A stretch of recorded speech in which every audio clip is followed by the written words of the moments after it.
Last night I started watching a documentary about Firefly fans. It's not necessarily about Firefly, more about the Firefly fans who were totally devastated when the show got cancelled. I saw Firefly too, not at the time it came out, obviously, because we didn't receive American television, but I saw it years later, and I totally forgot about the story that they actually aired the episodes in the complete wrong order. That is so weird to me, and I'm wondering if it would happen today if the fans could actually do something. Of course they got together, but when was it, 2002 or so? I mean, the internet wasn't as big or crazy as it's now with the whole social media. They came together in forums and whatever, sure, but you know what I mean?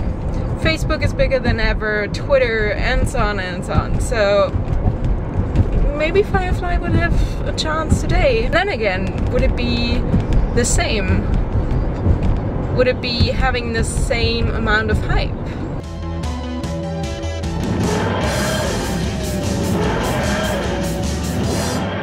We got paid today. We are allowed to eat something today. Luke loves this. See, you're laughing. That Because doesn't make you any better than me. Because of you. Luke thinks this is funny, but I'm laughing at it. I don't speak that language. Racist.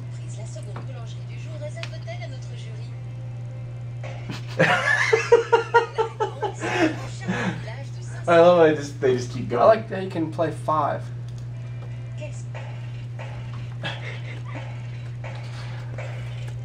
Luke, really? They are normally analyzing how the cat goes up with the feet Back and stuff. and to the left. Back. It's like the and perfect to the left. deflection angle. Yeah. Maybe he was doing some kitty parkour. I don't think so. It is in France. This weekend we finally will set up the whole GoFundMe and so on, and PayPal. The thing is, we were talking about, should we go for PayPal, just PayPal, or should we do the GoFundMe? The GoFundMe, the advantage and the disadvantage is, of course, they charge fees. PayPal too. If you do donations over PayPal, they charge 2.9% plus 30 cents per transaction, which is, if it is like bigger amounts, like $100 or so, good, because you only pay like $3.20, I think was the example. But if someone gives $1, 30 cents off and the 2.9%, so there's not much left, if you know what I mean. Still a lot, but considering what you guys give us, those services take a lot. So you basically think you're giving us 20, but in the end this is less. It's not necessarily because of us. It's more like I feel bad for example, if a 16-year-old is like, hey, I have $2 left, I want to donate it, and at the end we only get a certain amount, and that feels just bad.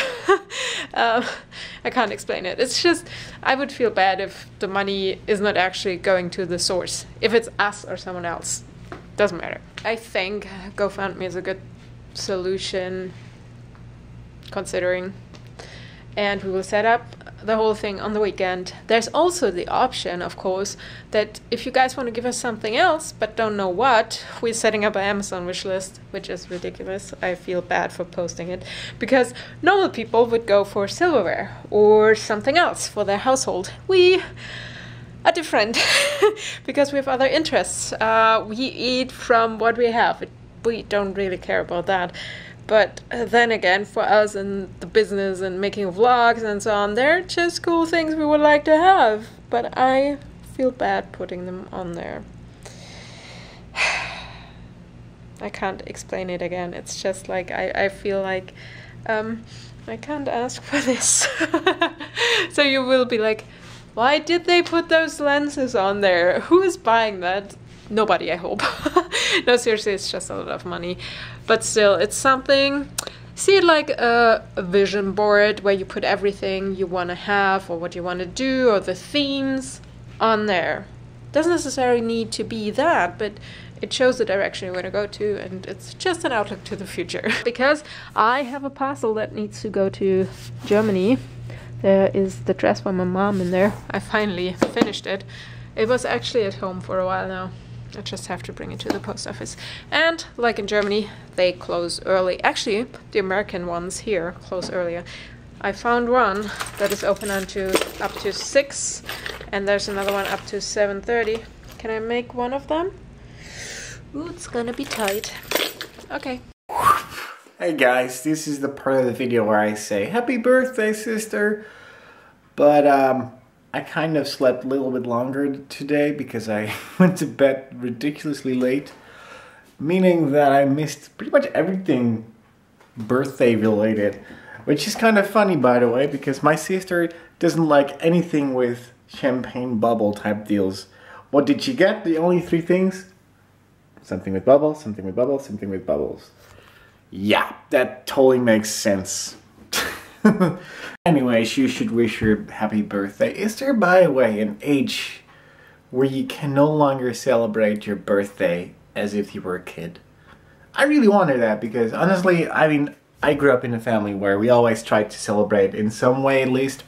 We don't really do big parties that much because, well, it's not within our family. To begin with, we usually sit around the living room and we talk for an hour and then we leave, depending on what kind of party it is. Of course, I have had some fun parties when I was a little bit younger with friends of mine, but then again, I'm not really the party kind of person, even though I am great at parties. So if you guys could do me a solid and just give her a happy birthday, that would be very nice. I will have her read the comments and she will be probably very happy and quite confused still because vlogging is a really weird thing to a lot of people around me. They really don't understand what I'm doing sometimes. I'm an idiot. Why did I pick the highway?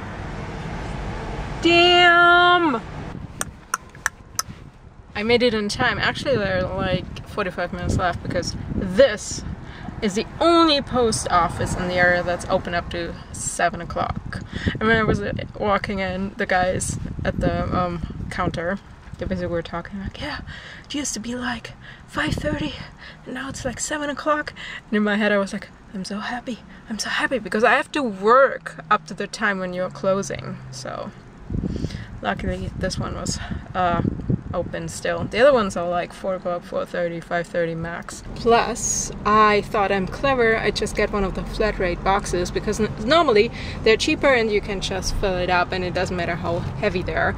But the stuff I'm sending is not really heavy, so when he did weigh it, he was like, hey, normally it costs like 60, but if you put it in a different box, it's cheaper. And I'm like, that's cool, because there's also stuff in there that normally wouldn't be in there. I just put it in there so I can fill up the space.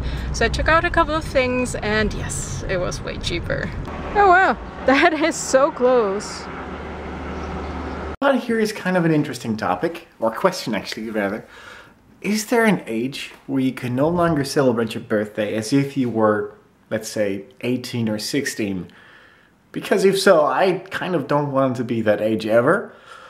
Or I don't want to admit that I'm that age. Because, I mean, I think that I'm actually the worst kind of example for that because I don't really do parties. I host a little bit of a barbecue and that's actually kind of it. Because I'm more of a chill kind of person. But is there a certain type of age where you can no longer do those things? Where you basically drink unresponsibly and just have fun? That does make me wonder if there are any awesome stories of birthday parties that went a little bit overboard. And if so, you have to share it downstairs. And don't worry, we won't judge you because we all did stupid stuff at some point. But I'd really like to know one of your crazy stories. And maybe me or Sarah can share one in the near future on either a live stream or a vlog. It might not look like, but this is one of my favorite places. Whoa, come on, focus. There we go. Yeah, I used to come here with her. I think we were there like a couple of times when he was here. Although, in winter, never in summer, right? I can't really remember. Yeah, one time when we were chasing the deer, actually Jurre was, I was just laughing and he called me his little York, which was funny. And there's actually water flowing on this side, for once. They actually have a couple of cool things, like that bench over there, and that walkway. I think the intention was good. We have a source close to my hometown where a lot of people go and actually get water. I probably wouldn't drink it, but it should be fine. But here, you already have a sign saying water is unsafe for human and pet consumption. How about yes? Oh, they fixed it. I'm doing geocaching. Geography? Geo. Yeah, I would say geo, but I guess in English it's geo. So basically I'm doing geocaching without doing geocaching. If I tell you guys how warm it is in Fahrenheit and you're like, Sarah, I don't know what Fahrenheit is, I only do Celsius. I have another measurement for you. I'm sticking to my seat weather. It's that warm. Like the most awesomest view ever.